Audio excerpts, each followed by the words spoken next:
भारत को दिखाई आंख तो एक्शन हुआ तैयार। मोदी के पहले कदम से हाफने लगे बागी 57 देश। भारत के एक झटके से ईरान को अरबों खरबों का हो जाएगा नुकसान। अब माथा पीट रहा ईरान, दुबई, मालदीव सबकी धमकी का होगा हिसाब, क्योंकि पीएम मोदी ने बनाया बदले का प्लान। 4 दिन पहले तक जो देश हिंदुस्तान को आंख दिखा रहे थे और मोदी को झुकाने की बात कह रहे थे, अब उनकी हालत खस्ता हो गई है। पीएम मोदी के कदम से 57 मुस्लिम देशों की हेकड़ी निकल गई है। भारत ने वो प्लानिंग तैयार की है जिसे सुनकर आप कहेंगे वाह मोदी जी वाह। पैगंबर मोहम्मद पर टिप्पणी के बाद जैसा विरोध इन मुस्लिम देशों ने जताया और जिस कदर बवाल बढ़ाने की कोशिश की, वो कहीं से भी जायज नहीं था। इसलिए भारत भी अब भरपूर बदले के मूड में है। एक ऐसा बदला जिसके बाद कोई भी देश हिंदुस्तान को आंख दिखाने की हिमाकत नहीं करेगा। पहले ईरान वाली प्लानिंग सुनिए, फिर आपको बताएंगे कि बाकी के मुल्कों के साथ क्या हो सकता है।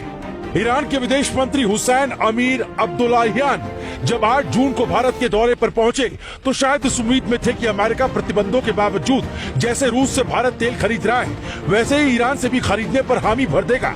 क्योंकि साल 2019 में जब से अमेरिका ने दोबारा से ईरान पर प्रतिबंध लगाया, भारत ने तेल खरीदना बिल्कुल बंद कर दिया।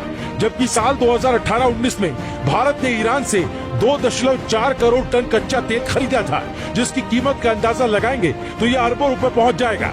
इसलिए मार्च 2022 में ईरान के राजदूत अली चेगेनी ने कहा कि भारत चाहे तो दोनों देशों के बीच व्यापार फिर से शुरू हो सकता है। तेल का ये व्यापार डॉलर में नहीं बल्कि दोनों देशों की अपनी अपनी करेंसी में होगा। मतलब डॉलर की कीमत बढ़ने से इसका असर भारत पर नहीं पड़ेगा। ऐसे कई ऑफर ईरान ने भारत की सरकार को दिए थे, लेकिन भारत ने कोई जवाब नहीं दिया। अब पैगंबर मोहम्मद पर टिप्पणी के बाद जब ईरान ने भारत के राजदूत को तलब कर लिया तो लगा कि ईरान तो भारत का दोस्त है, फिर भारत के खिलाफ कैसे जाने लगा है। जैसे ही ईरान सरकार को लगा कि कहीं भारत नाराज ना हो जाए, तो ईरान के विदेश मंत्री दोनों देशों के बीच संबंध मजबूत करने, क्षेत्रीय मुद्दों पर बातचीत और अंतर्राष्ट्रीय मसलों पर आपसी सहयोग बढ़ाने के लिए 3 दिन के भारत दौरे पर आ गए।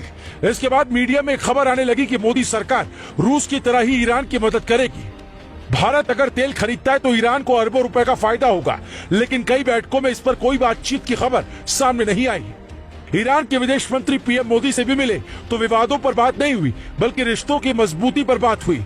यानी मोदी ने कह दिया कि अभी हम तेल खरीदने के मूड में नहीं है। वैसे भी भारत किसी एक खाड़ी मुल्क के भरोसे नहीं बैठा है, बल्कि अप्रैल 2021 से जनवरी 2022 के बीच भारत सरकार ने जो तेल खरीदा है, उसमें सबसे ज्यादा 22.14 अरब डॉलर का तेल इराक से, 16.4 अरब डॉलर का अरब से, 9.02 अरब डॉलर का यूएई से और America, Nigeria, Kuwait, Mexico, Oman, रूस और ब्राजील से करीब 27 अरब डॉलर का तेल खरीदा है। भारत सरकार के इस एक झटके से ईरान को अरबों खरबों का नुकसान अभी होता रहेगा। तभी तो ईरान के विदेश मंत्री ने एनएसए अजीत डोभाल और कई अधिकारियों से मुलाकात के बाद कहा कि पैगंबर मोहम्मद पर टिप्पणी के मामले में प्रवक्ता ने जो बयान दिया, भारत सरकार उससे सहमत नहीं है और हम भारत सरकार के बयान से संतुष्ट हैं। इसके अलावा मुलाकात के बाद ईरान के विदेश मंत्रालय ने अपनी वेबसाइट पर यह लिखा था कि विदेश मंत्री हुसैन अमीर अब्दुल्लाहियान को एनएसए अजीत डोभाल ने बताया कि जो लोग पैगंबर के खिलाफ विवादित टिप्पणी करते हैं उन्हें सबक सिखाया जाएगा, लेकिन बाद में डिलीट कर दिया गया। आप समझ सकते हैं कि मोदी सरकार आज कितनी मजबूत स्थिति में है कि दूसरे देश के विदेश मंत्री क्या बोलेंगे ये भी यहीं से तय होने लगा है। अब दूसरे देशों की कहानी भी सुन लीजिए। कतर जो इस मामले में ज्यादा बवाल मचा रहा था, वो अनाज के लिए पूरी तरह भारत पर निर्भर है। जब कतर से पड़ोसी मुल्कों ने संबंध तोड़ लिए थे तो मोदी ही मदद को आगे आए थे। अभी उपराष्ट्रपति वेंकैया नायडू कुछ दिनों पहले ही कतर दौरे से वापस आए। कतर एक ऐसा मुल्क है जहाँ पानी का संकट है, इसलिए खेती ज्यादा नहीं होती। इसलिए साल 2020 में 144 मिलियन डॉलर का अनाज भारत से खरीदा था। मतलब भारत अगर अनाज न दे तो कतर में भूखमरी वाली हालत हो जाएगी। अनाज के अलावा और भी कई चीजें भारत कतर में सप्लाई करता है। सभी अरब देशों की हालत लगभग यही है।